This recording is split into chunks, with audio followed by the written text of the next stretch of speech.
All right, so week 6. So essentially, youth is going to be 15 to 24. The role of risk taking, especially with young people, is that they're experimenting new things. This is an act of self discovery. They're constructing one's own identity, and this can include alcohol, drugs, road crashes, or risky sexual behaviors. A key thing was that youth are heterogeneous, so essentially they're diverse. They're not all the same. Now, the principal cause of mortality is actually suicide. I believe it's 6 times higher in ATSI populations. Road transport, accidental drug/poisoning, and then cancer is the last one. And yes, you do need to memorize those. So access to barriers, you could have cost, transport, fears about confidentiality, judgmental health professionals, morality, time out of school/work, stigma/shame.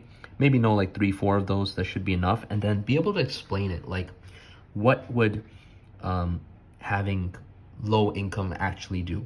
Maybe someone is not able to afford transport to get to a health clinic, and therefore they're not able to receive the care that they need. Maybe they have a certain sexual behavior or relationship that they want addressed by the health professional. However, they're afraid of stigma/shame or the health professional contacting their parents, and they're not aware of the rights that they have in terms of patient privacy.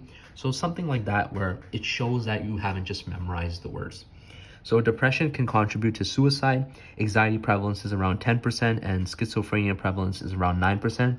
I don't remember if you needed to know those numbers, but they are good numbers to know. If you can, right? So maybe it's a nice to know thing. How do I ask tough questions to youth? So this is now going to start turning into a lot of theory, and everything from now on, from week 6 onwards, you do need to memorize these different theories. And I've tried to condense it down to the most essential things. So heads assessment, again, this could come up in the MSAT, it could come up in short answer, it could come up in everything. The point is not to like predict what it's going to come up in, rather just know it. So you have heads, which is HEEADSS. So you're going to start off with these simpler questions and then move your way down.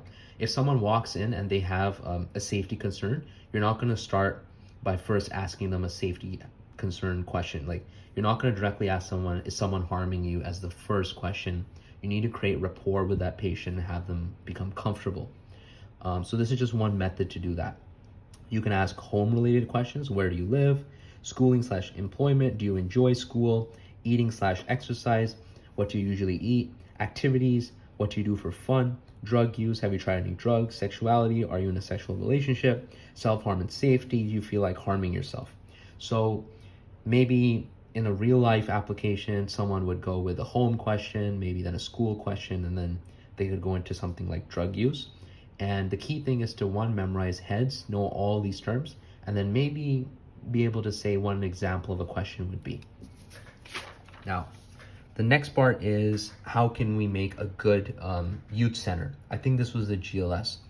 So bulk billing, located in your shops/school, so there's ease of transport.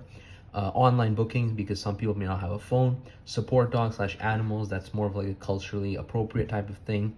Free hygiene products, just to address socioeconomic or financial burdens that may be in place. Make it multidisciplinary, so not just one type of health professional. Try to add as many as you can. Subsidies for non-PBS items, and bulk billing, and space seating, right? So this is more of like a privacy thing.